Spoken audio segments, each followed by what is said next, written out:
Hello friends, welcome back to my YouTube channel study lover. मैं Indian general knowledge में study कर note series करवा रही थी। अब तक हमने काफ़ी सारी चीज़ें कवर करी, जैसे भारत का सीरीज लेकर आई हूँ भारत की जलवायु। भारत की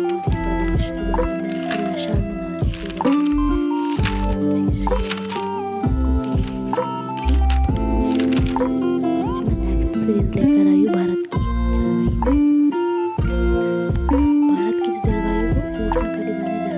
इसका उत्तरी भाग का रेखा जो ऊपर से होती है वो उत्तरी भाग सर्दियों के दौरान भारत के उत्तरी भाग समानक भारत के पश्चिमी उत्तरी उत्तर भारत के चार प्रकार के होते हैं। शरद ऋतु, ग्रीष्म ऋतु, वर्षा ऋतु और शीत ऋतु। शरद ऋतु तब होती है जब जनवरी और मार्च के बीच में। इसका जो टाइप ऑफ टेम्परेचर है 10 से 15 डिग्री सेल्सियस उत्तर पश्चिम और दक्षिण पूर्व में रहता है 20 से 25 डिग्री सेल्सियस। ठीक है। वैसे ग्रीष्म ऋतु मई जून जुलाई समथिंग में रहता है। इसका जो तटीय क्षेत्र में तापमान रहता है वो रहता है 36 डिग्री सेल्सियस। वैसे ही वर्षा ऋतु 4 महीनों की अवधि के लिए रहती है। ये मई में अरब सागर बंगाल की खाड़ी होकर भारत में आती है। तीसरा शीत ऋतु जो अक्टूबर से दिसंबर की अवधि में रहता है। इस अवधि में मौसम साफ रहता है। इसका तापमान 28 से 34 डिग्री सेल्सियस रहता है। ये देखिए जलवायु को प्रभावित करने वाले कारक।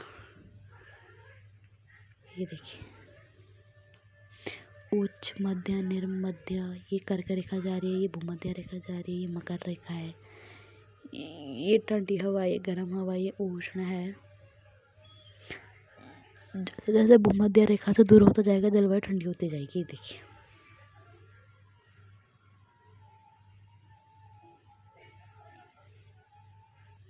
कर्क रेखा के दक्षिण क्षेत्र का उष्ण कटिबंध उच्च सूर्यताप प्राप्त करता है। ये ज़्यादा गर्मी ज़्यादा और ठंड कम होती है। ठीक, अब हम बात करते हैं समुद्र से दूरी। देखिए तटीय क्षेत्र में मध्य जलवायु रहती है। मानसूनी हवाएं सबसे पहले तटीय क्षेत्रों से टकराती हैं। ये देखिए आपको मैं ऐसे क्लोज करके दिखाती हूँ। ये देखिए ये हिमालय है। इस क्षेत्र में वर्षा हरा भरा, इसमें कमी, इधर वर्षा, नमी, हवा, गर्म, ये बारिश हो रही है। नेपाल, भूटान, ये तिब्बत, लद्दाख, गर्म, शुष्क, वाष्पीकरण। भारत और मध्य एशिया के बीच एक जलवायु विभाजन के रूप में कार्य करता है। सर्दियों के दौरान मध्य एशिया की ठंडी और शुष्क हवा से भारत की रक्षा करता है। अब हम बात करते हैं भारत जलवायु और भू-आकृति। देखो भारतीय जलवायु किसी क्षेत्र द्वारा प्राप्त औसत वार्षिक वर्षा का निर्धारण करने वाला सबसे महत्वपूर्ण कारक है। इसकी भौगोलिक बाधाओं में एक भौगोलिक बाधा के अनुवाद दिशा में अच्छी वर्षा प्राप्त होती है। दूसरा है मानसूनी हवाएं। ये सबसे प्रभावशाली कारक है। जलवायु का इसकी शुरुआत आकस्मिक होती है। ये दक्षिण पश्चिम मानसून पूरे देश में वर्षा लाता है। जब दक्षिण पश्चिम से बारिश होती है तो पूरे भारतवर्ष में होती है। अब देखिए ऊपरी हवा परिसंचरण। ये जेठ धारा द्वारा लाए गए परिवर्तन है। इससे उपोष्ण कटिबंध क्षेत्र में सर्दियों के दौरान बहुत तेज गति से बहती रहती है और दक्षिण शाखा भारत में सर्दियों के मौसम की स्थिति से अत्यधिक प्रभावित करता है।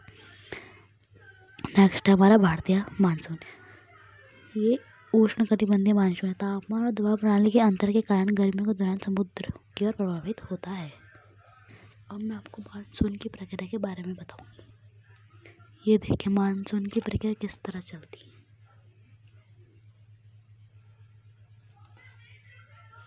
पहले सूर्य की किरणें कर्क रेखा में सीधी पड़ती है। फिर दक्षिण पूर्व व्यापारी पवनें यानी कि इसे ITC जेट से मिलने के लिए दिशा बदलती है। फिर बारिश होती है। फिर ये सब एक प्रोसेस है मानसून प्रक्रिया का।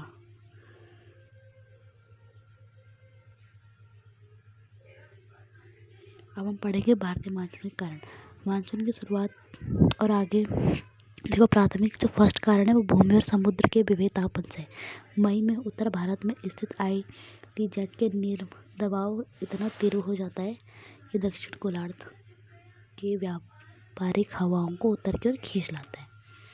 ऐसे ही इसमें बहुत से कारण हैं। देखिए दक्षिण पश्चिम मानसून, ये 15 मई अंडमान निकोबार, 1 जून केरल, 10 से 13 जून मुंबई और कोलकाता पहुंचता है, 15 जुलाई ऑल इंडिया कवर कर लेता है। ठीक है। देखिए दूसरा है मानसून का अंतराल, जो जुलाई से अगस्त के दौरान कुछ निश्चित अवधि में मानसून कमज़ोर हो जाता है। तीसरा है मानसून की वापसी, सितंबर में मानसून पीछे हटने लगता है। 1 सितंबर से भारत के उत्तर पश्चिम भाग से पीछे हटना शुरू हो जाता है। 15 सितंबर से पंजाब, हरियाणा, राजस्थान, गुजरात में पीछे हट जाता है। तो ये हमारे भारतीय मानसून की प्रोसेस है। ठीक है फ्रेंड्स, अगर आपको मेरी ये नोट सीरीज़ अच्छी लगे तो please like, share and subscribe to my YouTube channel. Thank you.